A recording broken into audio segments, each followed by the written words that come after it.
आमतौर पर किसी प्रोफेसर के हाथ में किताब, पेन, मार्कर या नोट्स होते हैं, लेकिन अगर कोई प्रोफेसर अपने हाथों में झाड़ू, टॉयलेट क्लीनर और साफ सफाई वाला ब्रश, वाइपर लिए दिखे तो आप क्या कहेंगे?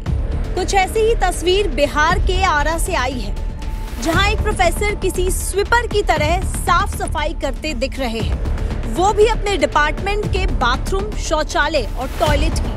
ये मामला बिहार के वीर कुंवर सिंह विश्वविद्यालय से जुड़ा है। प्रोफेसर साहब ने विभाग से जुड़ी समस्याओं की अनदेखी किए जाने के बाद गांधीवादी विरोध का रुख अपनाया और भोजपुरी भवन के पहले तल्ले पर कमरों के साथ साथ शौचालय की साफ सफाई खुद से कर डाली। प्रोफेसर साहब का सफाई कर्मी वाला गेटअप अब सोशल मीडिया में तेजी से वायरल हो रहा है। अब पूरा मामला समझिए। विश्वविद्यालय के प्रशासनिक भवन से सटे भोजपुरी विभाग में पूरे फ्लोर पर काफी गंदगी जमा थी। सबसे बदतर स्थिति शौचालय बेसिन की थी, जिसके दुर्गंध से पूरे फ्लोर पर रहना मुश्किल था। ऐसे में भोजपुरी विभाग अध्यक्ष प्रो दिवाकर पांडे ने कुल सचिव से मिलकर एक सफाई कर्मचारी की मांग की, जिस पर कुल सचिव ने तत्काल सफाई कर्मी मुहैया कराने का आश्वासन दिया गया था, लेकिन ऐसा नहीं हुआ।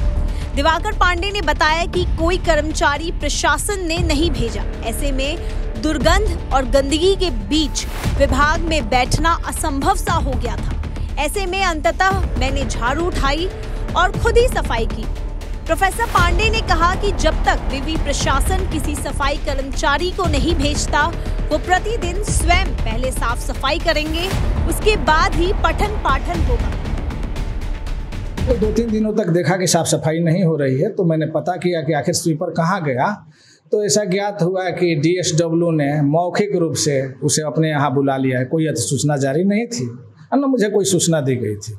तो इस प्राप्त सूचना के आलोक में मैंने रजिस्ट्रार से बात की कि DSW कार्यालय में तो कोई आवश्यकता नहीं है स्वीपर की अतिरिक्त, और बुला भी लिया गया है, तो हमारे यहाँ एक दे दिया जाए, साफ़ सफाई नहीं हो रही है। तो उन्होंने कहा कि नहीं, मैं तुरंत दे रहा हूँ। लेकिन 15 दिन से ऊपर बीत गए और नहीं आया, और बहुत गंदगी बैठ गई थी। और हमारे विभाग में एक पुस्तक का लोकार्पण 30 तारीख को है, 1 तारीख से कक्षाएं चलेंगी, और बाथरूम से दुर्गंध आ रही थी असह्य।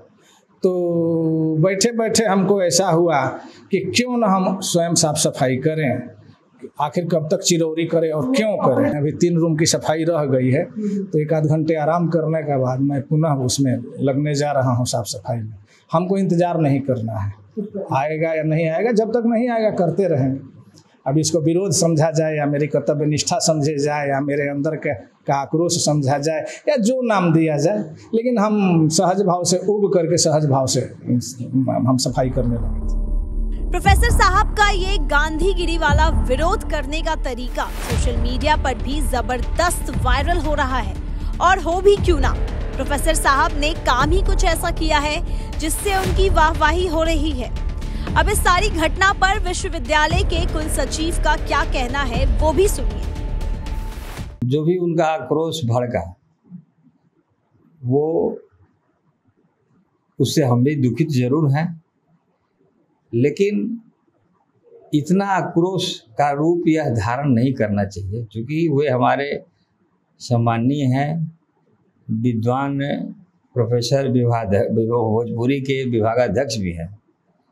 एक बार वो हमसे वो शिकायत किए थे कि हमारे सफाई कर्मी को नियम से नहीं आता है या उसको कहीं दूसरे जगह बुलाया गया है। हमने उसको बुला के डांटा भी कि तुम्हारी जहाँ ड्यूटी है तुम वहीं पर ड्यूटी करो।